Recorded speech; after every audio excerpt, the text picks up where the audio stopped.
morning. It's Wednesday, August 7th. Vice President Kamala Harris announced that Minnesota Governor Tim Walz was her pick for running mate. The two held their first campaign rally together in Philadelphia yesterday. We're taking your calls to get your reaction to the selection of Tim Walz as the VP candidate on the Democratic ticket. Here are the numbers. Republicans 202-748-8001, Democrats 202-748-8000, and Independents 202-748-8002. We have a line set aside for Minnesota residents. That is 202-748-8003. You can also text us on that same line. Send us your first name and your city, state if you do. And we're on social media, facebook.com/cspan and X at CSpanWJ. Welcome to today's Washington Journal. We'll start with Governor Walz's bio. He was elected governor in 2018. He's now on his second term. He served 12 years in Congress representing Minnesota's 1st District. Until 2005, he was in the Army National Guard for 24 years. And before entering politics, Governor Walz was a high school teacher and a football coach. He's 60 years old. He's got 2 kids and has been married to his wife, Gwen, for 30 years. And we'll take a look at what he said yesterday at that rally in Philadelphia about his background. I was born in West Point, Nebraska. I lived in Butte, a small town of 400, where community was a way of life. Growing up, I spent the summers working on the family farm. My mom and dad taught us, show generosity towards your neighbors and work for a common good.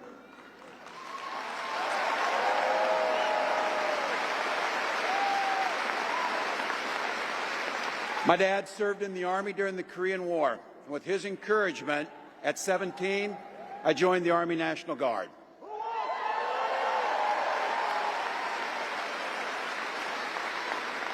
For 24 years, I proudly wore the uniform of this nation.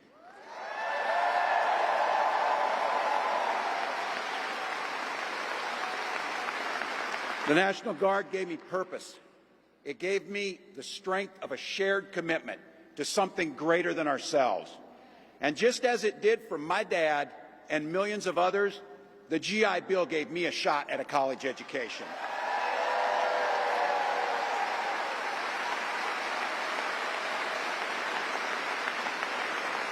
My dad was a teacher. My brothers and sisters and I followed in their footsteps. 3 out of 4 of us married teachers. It's what we do. For nearly 20 years, I had the privilege of teaching high school social studies and coaching football.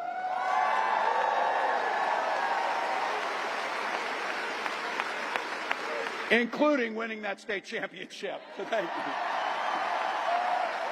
Don't ever close the yearbook. Don't ever. But it was my students. They encouraged me to run for office.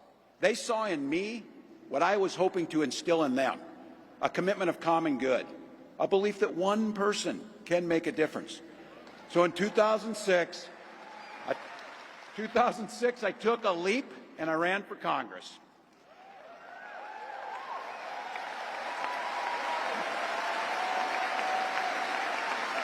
And because high school teachers are super optimistic, I was running in a district that had 1 Democrat since 1892. Well, my neighbors graced me with an opportunity to represent them in the United States House of Representatives.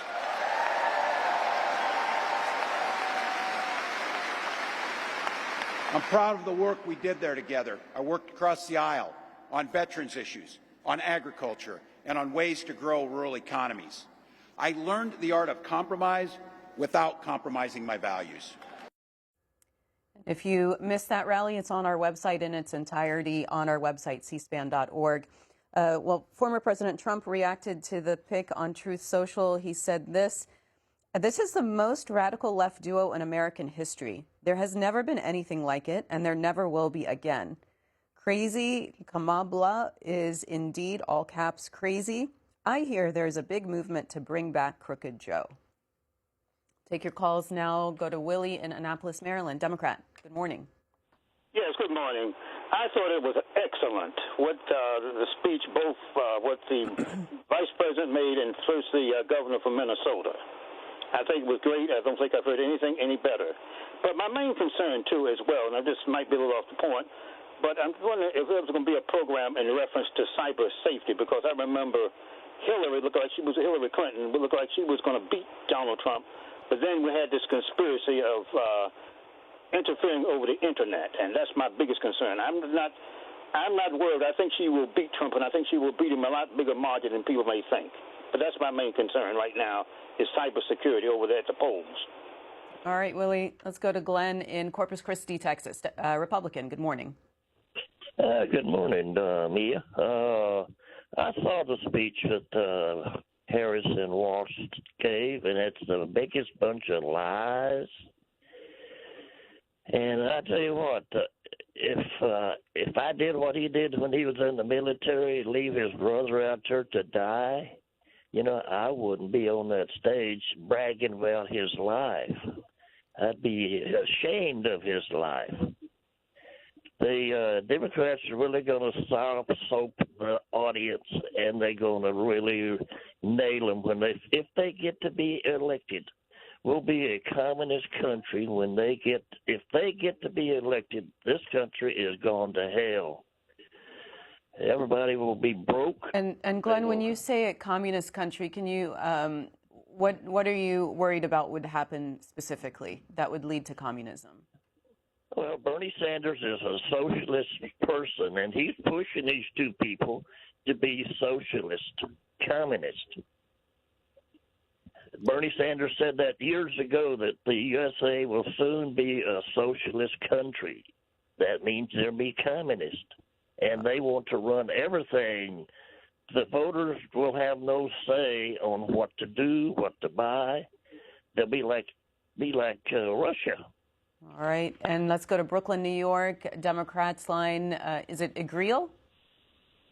Yes. Hi. Good morning. Morning. Thank you for taking my call. As a Democrat, I just want to say I think it was a very good speech, but let me take my concern about Tim Walz. 2 points. First of all, the decision was about Tim Walz and Josh Shapiro, and obviously it's two names, but it reflects which decision Harris will make about to go more left in the Democrat Party, which I don't like. I think Tim Walz is a little bit more left than we really want he should be. And the only thing we know him is at the 2020 riots in Minneapolis that he talked about defunding the police and did not stop the riots. So I just want to say my concerns about taking Tim Walz, even though I think Harris will be a very good president. All right, and Stephen is next. Lexington, Kentucky, Democrat. Good morning. Good morning, and thank you for having me, Mimi. I'm very happy with the pick. Honestly, I think a lot of these Republicans are looking at Mr. Walz and be like, okay, he's not that bad. He's actually a pretty good pick. On paper, all four of them, let's say Trump, Vance, Kamala, and Walz, are all on a piece of paper. Trump looks the worst.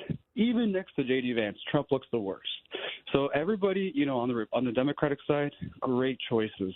And, I love it because my wife was a social studies teacher, a teacher on the team. That's huge. It's a breath of fresh air. So come on, Republicans. You like the choices. It's not that bad. You want to come to this middle ground. It's actually a great choice. Walz is great, so I'm happy for him. All right, and Greg on Facebook agrees about the teacher part. He says, an educator in the White House, perfect.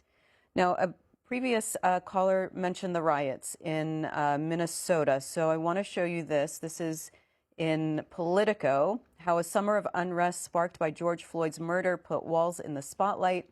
Trump made the unrest in Minneapolis a focal point of his 2020 campaign. It says this, Tim Walz first got Donald Trump's attention after civil unrest broke out in Minnesota and across the country in 2020. Then President Trump blistered the governor for the protests that consumed Minneapolis following Floyd's murder and for not moving faster to deploy the National Guard. And though Walz's state is not expected to be competitive this year, the handling of that crisis by Kamala Harris's newly minted running mate is likely to be a focal point again now. Here's a GOP strategist in Minnesota, quote, "They're going to be trying to throw a bunch of stuff against the wall and see what sticks. The problem that creates is we're on a very truncated calendar schedule. And so we're going to see a lot of that throwing stuff against the wall, see what sticks, see what works." And here is Brenda, Indiana, Pennsylvania, Democrat. Good morning, Brenda. Yes, good morning. I think Governor Walz is an excellent selection. He sounds like a very down-to-earth, decent man. I think that's what we need. And as far as Donald Trump misspelling Kamala Harris's name in his post, that's not the only name he misspelled. When Donald Trump was giving his acceptance speech at the RNC, Donald Trump misspelled the name of the firefighter that he was honoring. On the back of the fireman's jacket on stage there, Donald Trump misspelled the firefighter's last name as well. And as far as being communist, Donald Trump is the only one that praises Putin and thinks Putin is great. So thank you very much. Bye.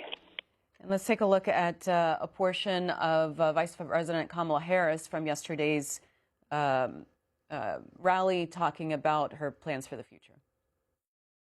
This campaign, our campaign, is not just a fight against Donald Trump. Our campaign, this campaign, is a fight for the future. It's a fight for the future. In Pennsylvania, we fight for a future with affordable housing, affordable health care, affordable child care, paid leave. We fight for a future where we build a broad-based economy, where every American has the opportunity to own a home, to start a business, and to build wealth.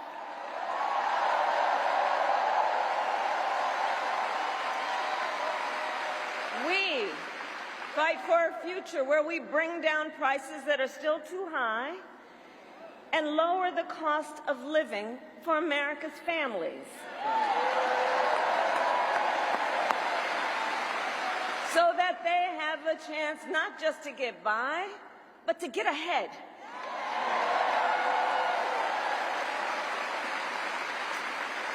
We fight for a future where we defend our most fundamental freedoms, the freedom to vote,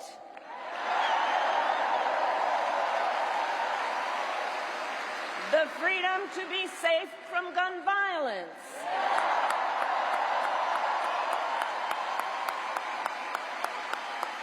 the freedom to love who you love openly and with pride,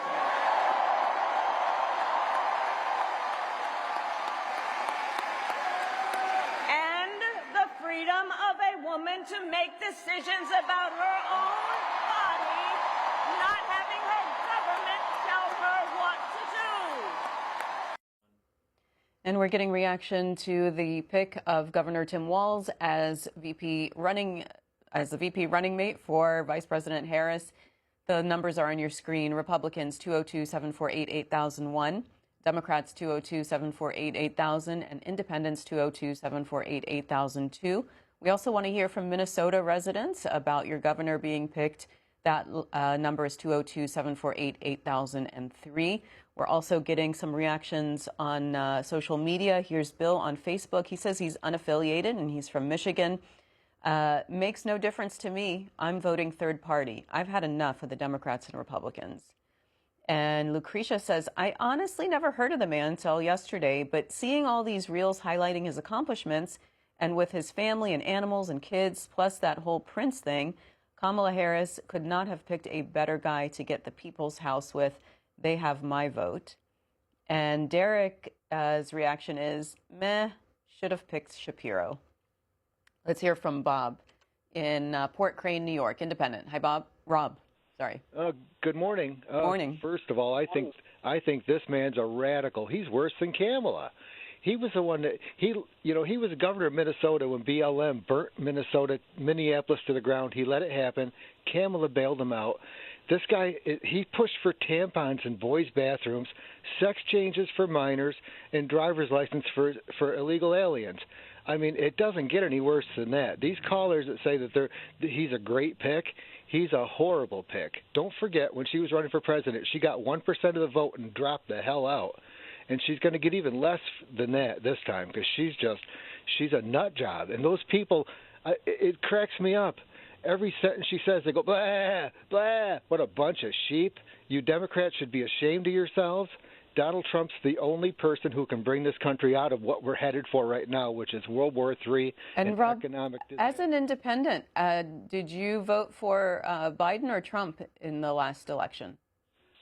I didn't vote for either one of them. I voted for a third party. But this time I'm voting for Donald Trump because I've seen what Joe Biden and Kamala Harris have done to this country. There's at least 15 million illegal aliens around this country raping and murdering Americans. And right now, the same thing's happening in the UK. They're about a year ahead of us, but they're headed for a civil war, and so are we if we don't turn this mess around. Joseph in McKean, Pennsylvania, Democrat. Good morning. Yes. As a Pennsylvania, I'm greedy, and I'm really glad Shapiro is still going to be governor in Pennsylvania. It keeps Pennsylvania blue for the next 6 years. He'll do out two full terms, and that's what we want. By not also picking Kelly, it doesn't remove a Democrat from the Senate numbers, and that's also important. So that was a great case. And Walz was really a good choice. Saw a little of his resume before this, got more in depth as it goes, and I can't wait for the debates where we have Timmy against Jimmy talking about issues, because I can't still understand why James Donald Vance goes by JD and not his Christian name of James. I mean, we're going to have Tim against Jim in the debates, and Tim will win hands down. All right, Joseph. And here's more. This is the New York Times with this. Walz has faced criticism for his response to George Floyd protests. Some believe that Governor Tim Walz should have deployed the Minnesota National Guard sooner when riots broke out following the police murder of George Floyd. He was a little more than a year into his first term as governor when he faced his biggest test. His state, already in the throes of the COVID-19 pandemic, was suddenly in the international spotlight after a Minneapolis police officer was filmed murdering George Floyd in May of 2020. Looting, arson, and violence followed, quickly overwhelming the local authorities. And some faulted Mr. Walz for not doing more and not moving faster to bring the situation under control with Minnesota National Guard troops and other state officials. 2 days after Mr. Floyd's death, with protests in Minneapolis turning increasingly violent, the city's mayor, Jacob Frey, asked Mr. Walz to deploy the National Guard. Hours later, the city's police chief submitted a written request for 600 troops, but it was not until the next afternoon that Mr. Walz signed an executive order allowing the Guard to assist cities.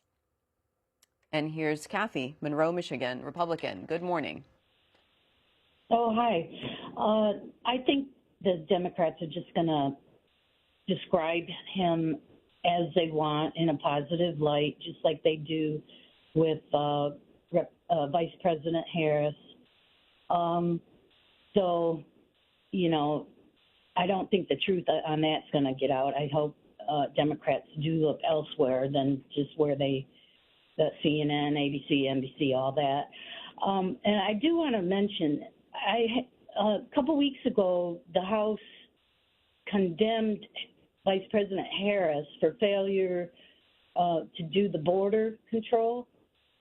And 6 Democrats voted along with it, but I haven't seen any segment on that on your program, and I wonder if you could check into that and maybe have a segment on that, so that would bring a little bit more truth to her. And but I just don't see how Democrats can vote Democrat when, I mean, look at this past 4 years. There was cocaine in the White House. We have hostages in Gaza. It's really been bad. They treated Netanyahu bad. They had topless women at the White House. They're for transgender. Bruce in Edinburgh, Texas, Democrat. Good morning, Bruce. Good morning, Mimi. Go ahead, Bruce. You're on. Yes. Well, okay. Do you feel the fresh air blowing in the air right now? That was probably one of the better picks that Kamala could have done. I live at the border. I know all about the border. Been living at the border for over 30 years. I know all the different little issues, and no one person can be in control of one little border. It takes everybody to be in control of the border. It takes vigilance. It takes being aware, staying alert, stay alive. I'm ex-U.S. military, and I feel a breath of fresh air coming into the Democratic Party. What a wonderful pick, and I don't want to take too much of your time. I just want to express my feeling about, wow, go Kamala, go. All right, and our previous caller was asking us about that House vote. Here is information on that. This is 2 weeks ago. This is Politico. Half dozen Dems join GOP in condemning Harris's work on the border. It says 6 Democrats back the purely symbolic House resolution. House Republicans used their slim majority on Thursday. This is on July 25th to target Vice President Kamala Harris, and some Democrats back the effort. The House resolution criticizing Harris for her work on the border. The vote was 220 to 196. It's an issue the GOP has identified as a key line of attack as the party pivots its election strategy to Harris. Let's hear from GOP Vice Presidential nominee J.D. Vance on his reaction to Tim Walz being picked as VP. Obviously, the big news of the day is that Tim Walz has been nominated as the VP, or is now the presumptive nominee, I should say, for Kamala Harris. My view on it is it just highlights how radical Kamala Harris is. This is a person who listened to the Hamas wing of her own party and selecting a nominee. This is a guy who's proposed shipping more manufacturing jobs to China, who wants to make the American people more reliant on garbage energy instead of good American energy, and has proposed defunding the police just as Kamala Harris does. I think it's interesting, actually. They make an interesting tag team because, of course, Tim Walz allowed rioters to burn down Minneapolis in the summer of 2020, and then the few who got caught, Kamala Harris helped bail them out of jail. So it is more instructive for what it says about Kamala Harris, that she doesn't care about the border, she doesn't care about crime, she doesn't care about American energy, and most importantly, she doesn't care about the Americans who have been made to suffer under those policies. And we're getting your reaction to Governor Tim Walz being selected as Kamala Harris's running mate. Scott on Facebook says, not a good pick, but nor was Vance, so it probably balances out. And this is Amy, Palm Coast, Florida, Independent. Good morning.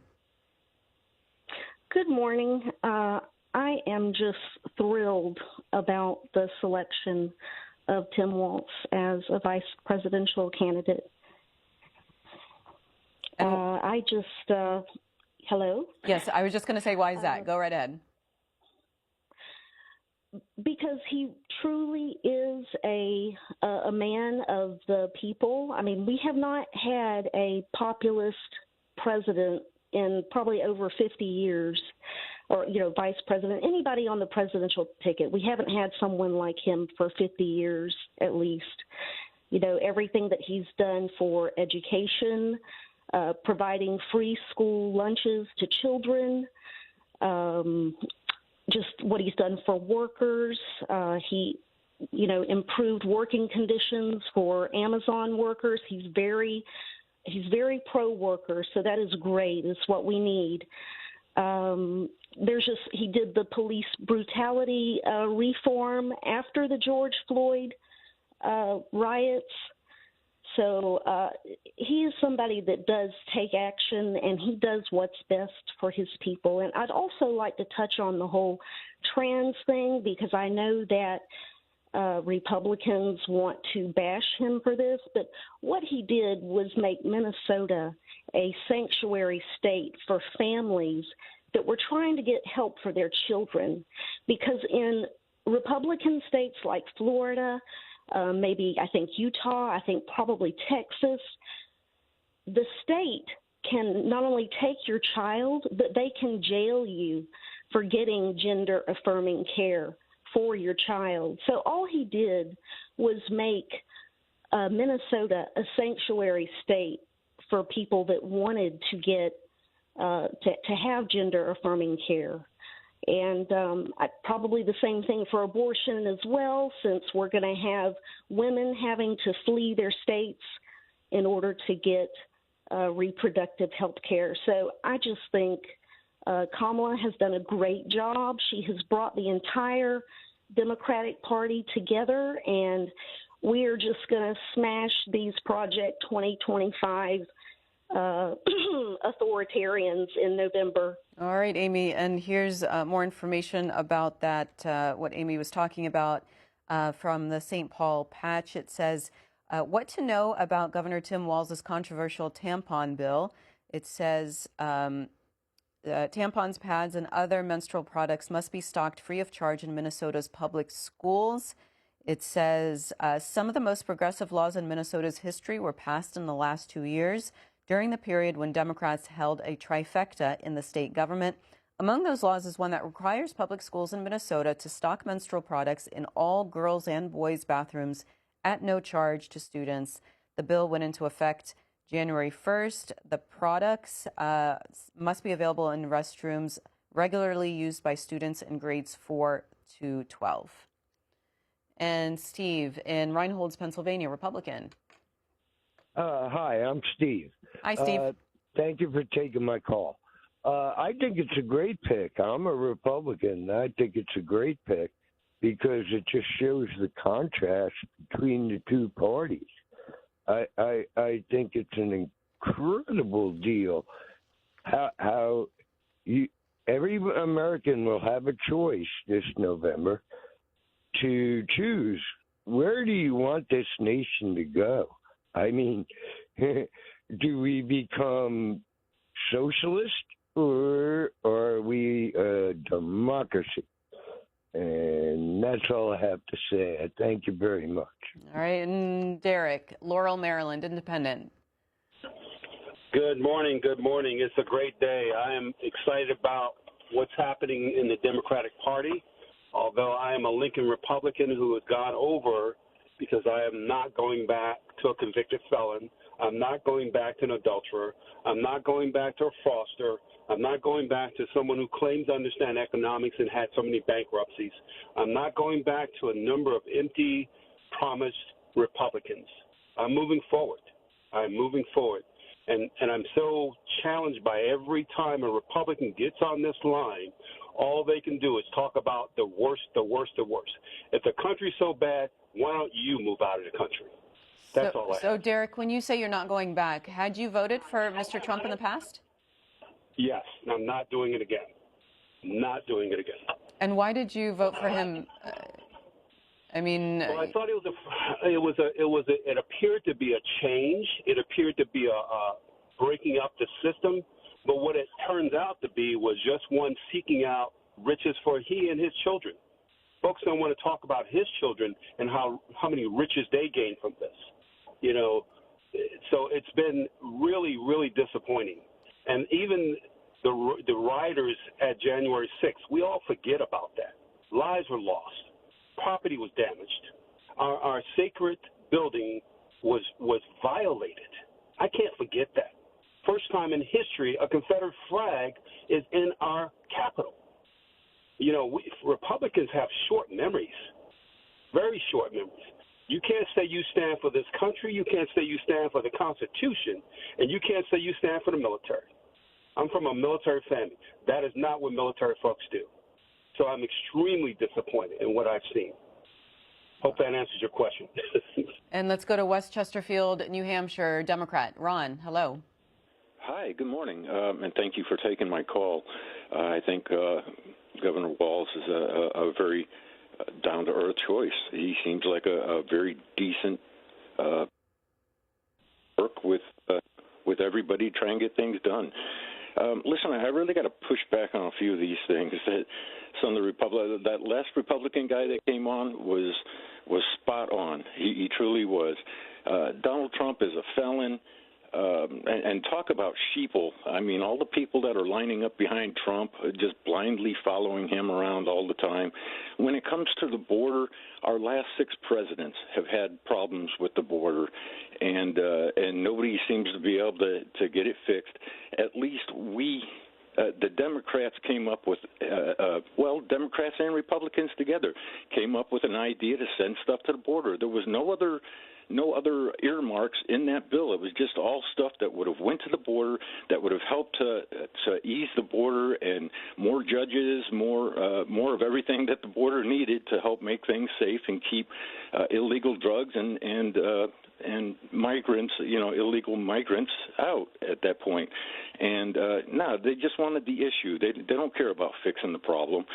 And, just no moral standards, ethics, values in the Republican Party right now. When you start out your campaign like Donald Trump did the last time that he ran for president by asking one of our biggest adversaries, Russia, for help against your opponent, that's not a good sign.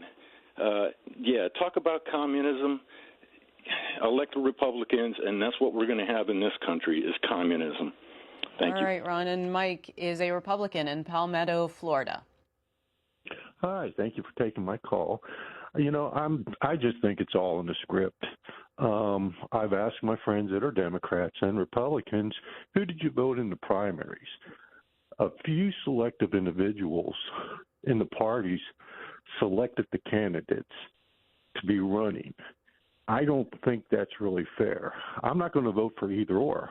I don't know if I'm going to vote for Chase Oliver, but I'm just tired of both parties because you have to have conflict, and both parties cause that conflict, and we're not looking at the real issues. Whoever becomes president, I respect it, and they're my president, no matter what. But we have to look at, were we denied voting in the primaries? And I think we were. So the independents and independent voters and so forth, there's always a third party. They're not going to get it, but if we keep on looking at the people in there and how they got there by a very low percentage of individuals in that party, is that really a democracy? That's my question. I thank you for taking my call, and you have a beautiful day. You too, Mike. And bit of news, political news for you from the primaries. This is the New York Times announcing that Cori Bush, a squad member and a vocal critic of Israel, loses her primary. Her defeat is another loss for progressives in a race defined by Democratic divisions over the war in Gaza, with pro-Israel groups pouring millions into a campaign to oust her from office.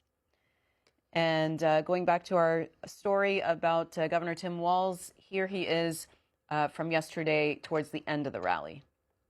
So we got 91 days. My God, that's easy. We'll sleep when we're dead.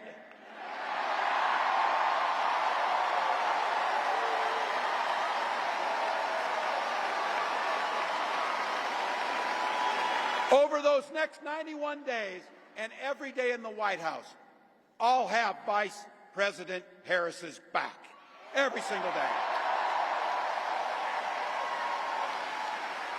And we'll have yours.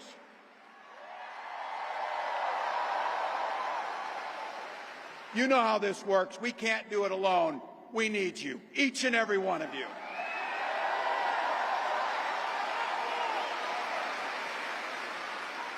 Go over to KamalaHarris.com, get on board, because we need you. Freedom to make our own choices. This leader this compassionate, careful, joyous leader believes in each and every one of you.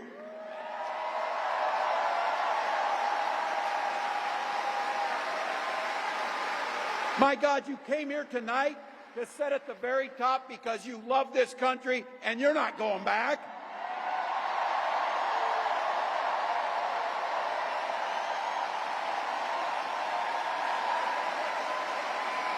She believes in the opportunity for every single person to join the middle class.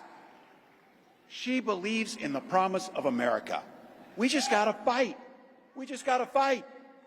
Because as soon-to-be President Harris says, when we fight, we win. And back to the calls. Line for Democrats, Lancaster, Virginia. Mary, hello. Good morning. I would just like to say I'm thrilled that Vice President Harris has picked Governor Walz for her running mate.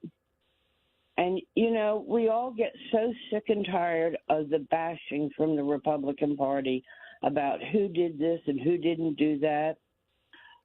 I think if we could build some industry in Central America and Mexico to have these people produce a product instead of sending money to the Middle East. All they want to do is have a good life. And if they could have a good life at home, perhaps this could solve the crisis at the border.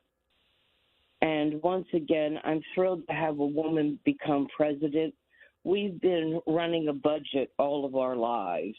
It's about time we put a woman in the White House to run the budget. Thank you, dear. Have a good day. Adam in Jersey City, New Jersey, Democrat. Good morning, Adam. Hi, yeah, I'm really excited. I just want to start off by saying I think Trump is at least semi-fascist. He's just a terrible person, but you can't win an election in opposition. So I am very excited they picked Tim Walz, mostly because of what he's done in Minnesota. I think, you know, when you talk to somebody at a bar, they're not going to be talking about banning books or some trans person that's trying to harass them in a bathroom or something. They're worried about the cost of living. And I think his push to make it easier to raise a family in Minnesota is fantastic. Family medical leave. You shouldn't just be middle-class people who have white-collar jobs who take off when they have a kid. It should be everybody. So I think that's a huge thing. And I hear a lot of people calling in saying that the Democrats are socialist. Well, if giving kids lunches at schools to make sure they have the food in their bellies to make sure they can learn is socialist or communist, then call me Lenin. Thank you very much. Walz, Harris, 2024. Willie in Hope Mills, North Carolina, independent. What do you think, Willie? Good morning. Good morning. I'm calling to say that I think that the pick is irrelevant. Most VP picks don't really have a whole lot of impact in point of fact. But I was at one time a Democrat from California. The Kamala Harris record itself is what has made me register as a Republican this time around. And I'm actually not even sure I'm going to vote for Trump because Trump is Trump. But at the same time, Kamala Harris is Kamala Harris. The Walz pick doesn't help her. In fact, in the black community, it hurts her because of the George Floyd situation and how he mishandled that and bungled it and cost how many black businesses were destroyed. Those weren't upper class or elite or even middle class businesses. Those were generally businesses in the black community. This race thing, I think that both parties are doing it in race baiting in a really, really horrible way. Kamala Harris uses it as a utensil or a magnet, which she may or may not have legitimate claim to. Donald Trump uses it as a divisive thing. And for me, I just don't know what party. I was a Democrat kind of out of habit because, like most black people, my grandparents, when we finally got it in 64 to vote, we kind of went Democratic, even though my history lessons taught me that the Whig Party were the party of slaves. But I grew past that as I learned things. Now we're just at a stage. And as far as immigration, she failed. Let's face it.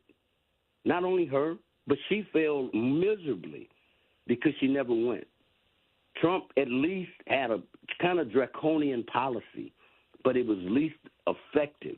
And for the lady that thinks everybody's coming from South America, no, she just needs to look at the watch list. There were over 3,000 encounters from people from China, the Middle East in particular. Some of them they arrested and then re-released. So these are the problems that I think our country is facing, and these are the issues, not personality attacks. Both parties are actually lost on the issues, and I'm stuck. Thank you. All right, Willie. Richard in Spring Valley, California, Republican. Good morning. Hey, good morning. The caller there, I didn't catch his name, from North Carolina, makes more sense to me than pretty much anybody I've listened to tonight today. I just wonder why, like, Democrats. I got family that are Democrats. I'm Republican, and the only reason I'm Republican, I was in the Navy for 25 years, and if you vote Democrat, you don't get no pay.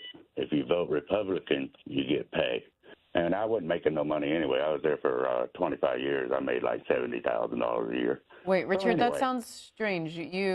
I mean, somebody who's checking your party affiliation, and what do you mean you get paid if you're a Republican and you don't get paid if you're a Democrat? In the Navy, if you vote Republican, they cut the budget. They cut the military down to nothing.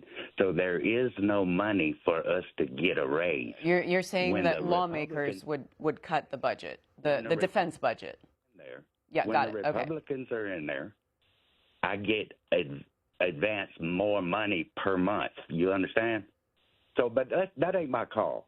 My call is about Kamala Harris and this clown. I'm asking you this. Kamala Harris taught me something I never thought I would learn in this country. She's the only one that could ever teach me this. I know now that with the money we spending with the illegal aliens and all that going on, we could have put everybody that's on the streets in this country in a house. And that's all I got. Okay, Richard. We got this on text from Dan in Florida, who says he changed the Minnesota flag to an Islamic flag. Not good. So actually, we have been seeing that claim, and we looked it up. So here's what we found. This is Snopes that says this. Here's the claim that Governor Tim Walz changed the state flag of Minnesota to closely resemble the national flag of Somalia. That is false, and here's the background information on that. So Minnesota's old flag centered the state seal, which featured a white settler tilling land and an indigenous man on horseback on a blue background. Indigenous Minnesotans, including the Lieutenant Governor, Peggy Flanagan, said the seal and the state flag were insulting to their heritage and attempted to erase the historical record of settler-inflicted violence against Native American groups. Meanwhile, others noted that the old flag broke several principles of good flag design. Anyway, so in 2023, the Minnesota legislature created a commission to redesign the state flag and seal. According to Minnesota Public Radio, it took 10 attempts in the legislature to pass a bill calling for a new flag and a new seal. Walz signed the bill into law, but that was the only part he played in creating the new flag. The commission received more than 2,500 redesign proposals, both serious and unserious, before choosing its top 6 designs, then whittling the number down to 3 before finally making the selection. The design featured 3 horizontal stripes of white, green, and light blue with a navy blue stylized outline of Minnesota's shape on the left side of the flag and an 8-pointed star, a nod to the state's motto, which is the Star of the North, centered in the outline. So that's the information about the Minnesota state flag. Dan is in Georgetown, Massachusetts, independent. Good morning. Hi, thanks for having me on. I think we're pretty correct in saying that these two anointed people, one, Kamala, who threw a true democratic process got handed the torch, and she chose Governor Walz. So the big problem here is usually to get chosen for these positions, you have to do something. You have to do a favor or something. So during the Summer of Love, when Kamala Harris supported violence and Tim Walz supported the violence, not only did he support the violence, he did not enforce the law while it was happening in his state, so much to the point that President Trump was threatening to bring in the National Guard because he wasn't doing anything. So the beginning of Summer of Love hatched in his state because he decided not to prosecute anybody and let things burn. So we have two completely radical people in here. The other radical thing he does is he supports child abuse.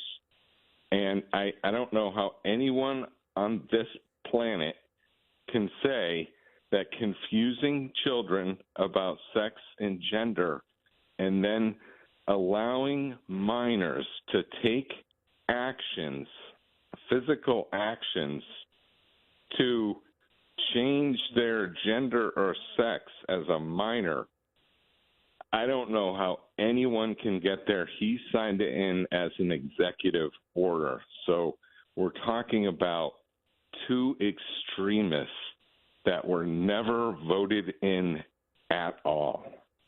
All right, Dan. And this is Frank. Mart, Texas, Republican. Good morning. Yes, ma'am. I would just like to say that this Walz guy, I agree with this caller that just got off the phone from Massachusetts. I couldn't agree with him more. This Walz guy is one sick guy. Anybody that put tampons for fourth grader boys, that's the most ridiculous thing. When you're born a man, you're a man. When you're born a girl, you're a girl. That's the end of it. That's the way the Lord God wanted it. And as far as Harris goes, she believes in abortion right up to the day of birth. Now, you had great African-American women, that Christian women, like Condoleezza Rice, Candace Owens, Tamika Hamilton. I could name you off a lot of black men that are Christian, Byron Donalds, just a lot of good Christian black men and women. And yet the Democrats put this communist woman up there that wants to abort babies right up to the day of birth, and this guy that's kind of a freak guy that wants sex change for little sixth graders and fourth grader tampons and stuff. That's just sick. I mean, this guy is just unbelievably sick. I would just like to also say about, Iran put out a death warrant on Trump. Now, why didn't they put out a death warrant on Biden or Harris? Because they're getting everything they want from Biden and Harris. Billions and billions of dollars. They lifted the oil sanctions.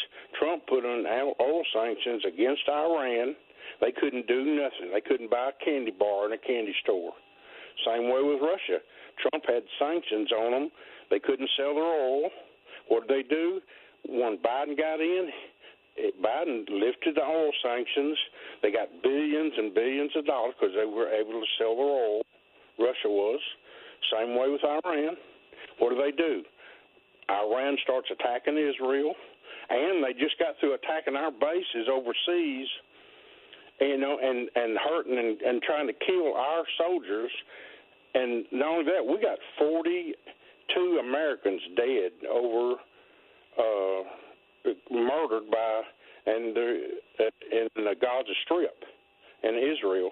And then what happens is we don't send no Delta people, no SEAL team. Israel over there is fighting and trying to help us out, trying to get our hostages back. 8 hostages we still have over there, and Biden and Harris don't do nothing. She got up and criticized Israel, and they're trying to bust their tail trying to get our hostages back. And putting. Frank, I got to move on. Let's take a look at another portion from Senator J.D. Vance talking to reporters on the plane. Senator, Yeah. have you or Governor Walz reached out to one another? I know when you were you're going to be. You guys have reached out. I actually, on the way to the flight in Cincinnati, I guess in northern Kentucky, I actually called Tim Walz. I left a voicemail. I didn't get him, but I just said, look, congratulations. Look forward to a robust conversation and enjoy the ride. And maybe he'll call me back. Maybe he won't. Yeah. Senator, excuse me. Yeah. The governor and Vice President Harris are expected to take a battleground state tour the next couple of days. Sure. Former President Trump won't be making a public campaign appearance until Friday in Montana. Is that a missed opportunity? No, look, I think I'm making a number of public appearances over the next few days just to drive home the fact that Kamala Harris's policy have been such a failure for normal Americans. I know the president's very busy over the next few days. One of the things you've got to do is, of course, get out there and speak to people and speak to reporters.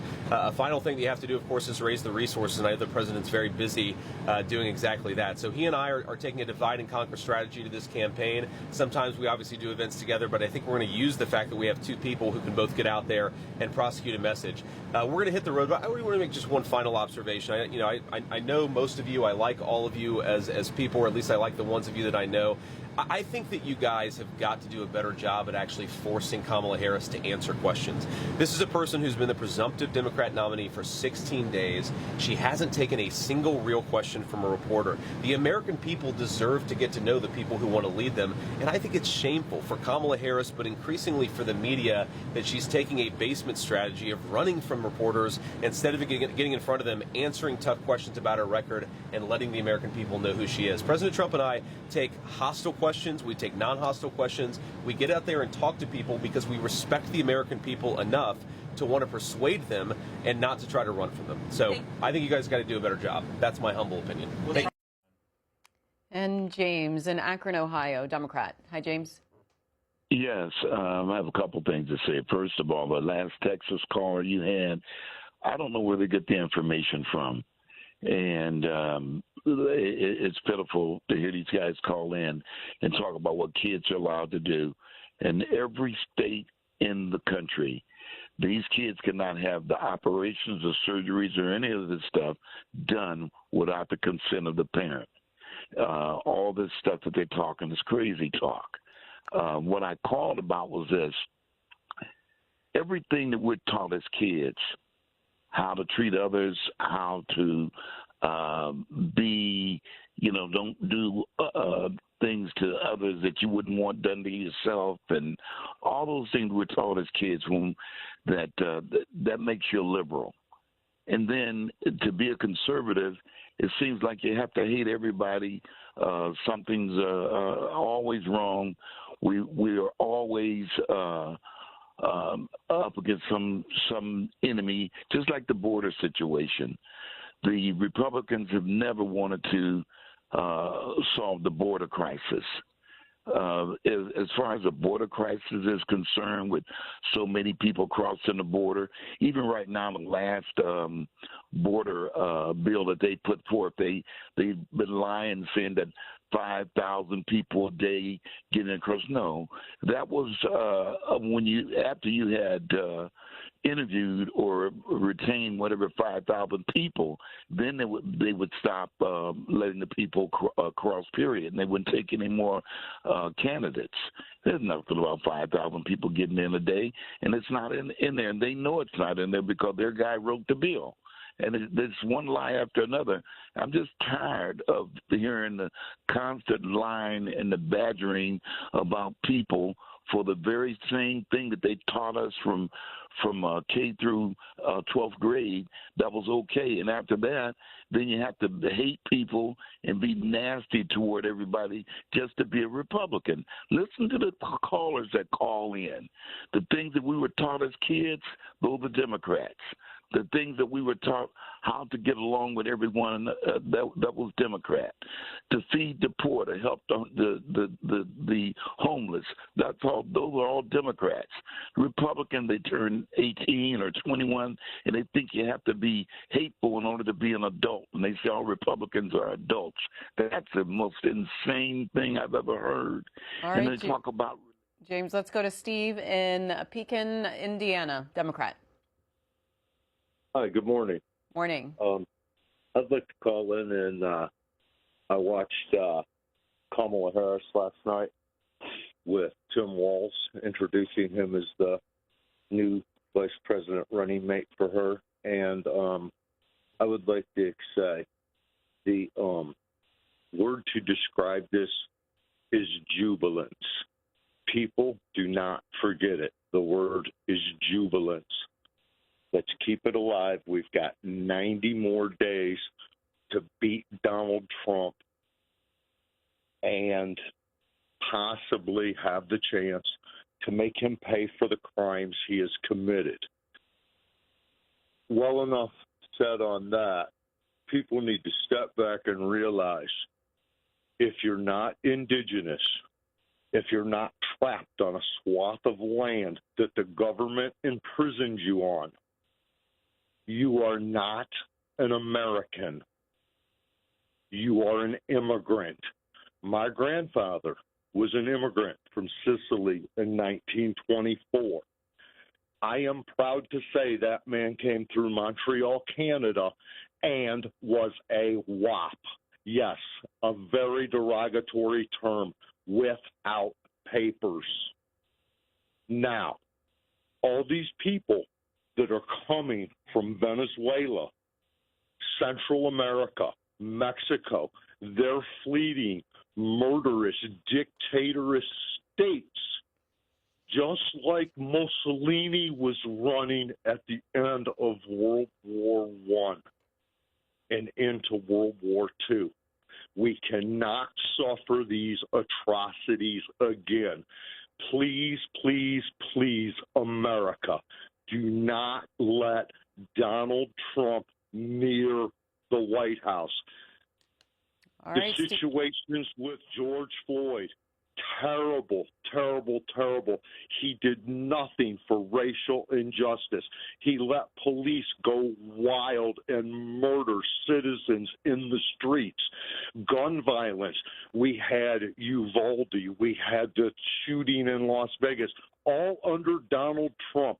The hate that this man brings is unmeasurable. America, stop it now. Thank you. Jubilance. And this is Tony in Sugar Land, Texas, sent us a text who says the Newsweek article on Walz titled "Abandoning His Unit When His Unit Was About to Be Deployed. What Leadership?" And the New York Post also has something about that with the headline, Tim Walz left National Guard battalion, quote, hanging, slithered out the door before Iraq deployment, according to vets.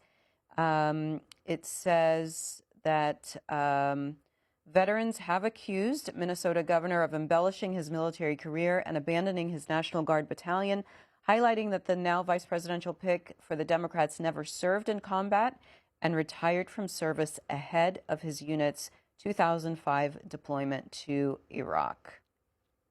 And James, La Quinta, California, Republican. Good morning. Yes, I'm retired U.S. Navy, and I'm African American. My question is, will men really turn this country over to Kamala Harris? I think she's polling at 39% with men. And Tim Walz, I heard nothing from him that would make me want to vote for Kamala Harris. The Democrats have been terrible with the economy. I had to pay $7 a gallon for gas here in California a couple of times. And when Trump was in office, I spent $3 a gallon. So, America, do the math. And Jackie in Hollywood, Florida, Democrat. Hi, Jackie. Hi, good morning. Morning. I guess I'm just calling in here to not vent, but as an observer, I've been following the elections now ever since said he was coming back in. You know what, Jackie? Your line is breaking up. If you don't mind just hanging up and trying to call again on a better line, and we can take you then. Lou in Henderson, Nevada, Independent. Hi, Lou. Good morning. It's good talking to you. Thank you for your patience. You really put up with a lot over the mornings that I listen to you. It's hard, both sides. I just wanted to say the border is a big problem because 2.3 billion people are living in drought. And we don't see that. We just see people invading our country. Well, it's not nationalism anymore. People are going to just wither away and die as they're doing in Africa and South Africa, where there's been a drought for so long. And as far as this choice of vice president, I think it takes a lot of courage to name someone who is apparently such a criminal according to the other team, which is my third thing, is how do I put vitriol that's going on both sides is not really helping anyone. And as Rodney King put it, can't we just get along? Listen, thank you for your time. So, I hope you have a beautiful day. I have to ask you, since Nevada is considered a swing state and you're independent, who are you going to vote for? I have to vote for Harris because, I mean, my parents grew up under Coolidge and Wilson, and then all of a sudden Roosevelt was their president for 12 years. They were 10. So they grew up under FDR's whole thing. And then when the war ended, the only choice in Los Angeles was white. So they went to work for Dimely and for later for Bradley. And that's been what we've been doing all along, because everything we saw happen in California from day one was racism and horrible schools in the cities and white flight and voting against black, voting against any kind of. I saw the destruction of a whole swath of Los Angeles where people like Hattie McDaniel and Lena Horne had homes because they were abandoned. Everything was just obliterated. And it was all a political move. So anyway. All right, Lou, we've run out of time, but up next we'll have National Review Editor-in-Chief Rich Lowry. He gives us his take on Vice President Harris's selection of Minnesota Governor Tim Walz as her running mate. And then later on, a discussion about the role of black sororities and fraternities in the fall campaign with Wesleyan University professor Khalilah Brown-Dean.